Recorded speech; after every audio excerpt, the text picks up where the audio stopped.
राधे राधे सभी को। आज 2 अप्रैल है और आज के दिन मैं श्री वृंदावन धाम से वापस अपने घर आई हूँ। और मैं यहाँ से निकली थी 13 मार्च को और आज 2 अप्रैल है, तो आज मैं वापस आई हूँ। श्री कृष्ण भगवान की नगरी, उस नगरी जहाँ पे बड़े बड़े देवी देवता रूप बदल के आते हैं और कौन सी लीला करके कब चले जाते हैं किसी को समझ में भी नहीं आता। आज उसी लीला का एक छोटा सा हिस्सा जो मेरे साथ हुआ था वो मैं आप सबके साथ शेयर करना चाहती हूँ।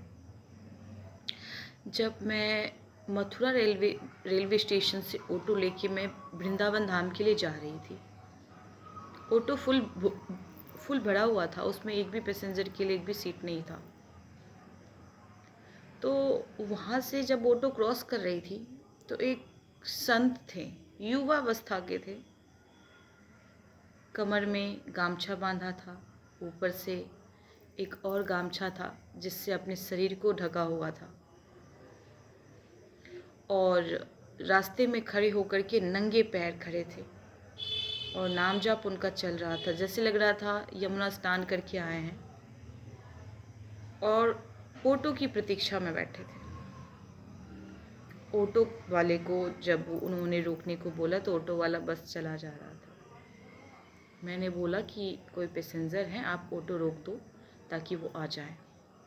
जब वो ऑटो पे बैठे और जहाँ पे उनको रुकना था वहाँ पे रुके, तो रुकने के बाद वो ऑटो वाले के बगल से आए और मुझे आके बोलते हैं कि क्या आप मेरे बदले ऑटो का जो भाड़ा है वो आप दे सकते हो। मैंने बोला कृपा है मेरी कि कुछ तो सेवा करनी, ब्रजवासियों का कुछ सेवा करने का आज सौभाग्य मिला है मुझे। मैंने बोला कि ज़रूर प्रभु जी, ज़रूर मैं दे दूँगी, आप जाइए। मैंने ऐसे बोला तो वो इतना बोलते ही मेरे चरण पे गिर पड़े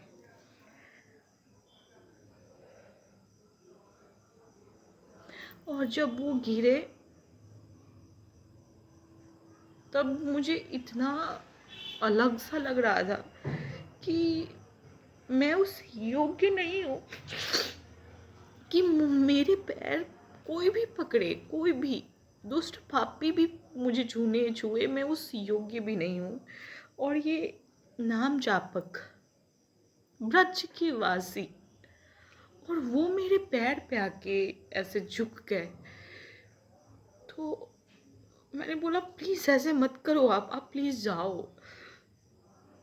तो मुझे ऐसे पैर छू के वो चले गए। जब वो जाने लगे तो मेरी दृष्टि उनके ऊपर जब पड़ा तो पहले से भी था, क्योंकि साधु महात्मा संत इन लोगों से मैं अपनी दृष्टि चाके भी नहीं हटा सकती।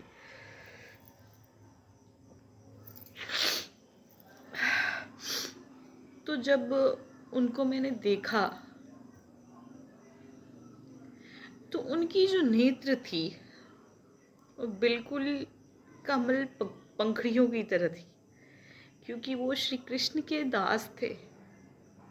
और जो कोई उनका दास बनता है, उनकी वाणी, उनकी रंग, उनका रूप, उनका हर चीज़ बस प्रभु की तरह ही हो जाता है। जैसे कि अगर कोई जीभ, जैसे कि मान लो कि कोई चोर है और उसको कुछ दिन साधु के पास रहने का अवसर मिले, तो वो चोर जो है ना, उसके अंदर भी साधु का गुण आ जाता है।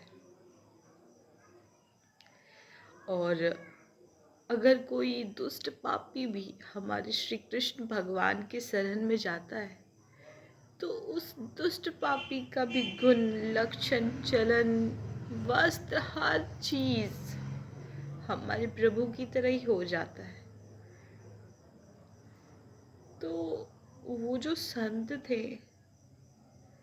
उनके नेत्र, उनका रंग, उनके चाल, उनकी वाणी, उनका व्यवहार, सब कुछ,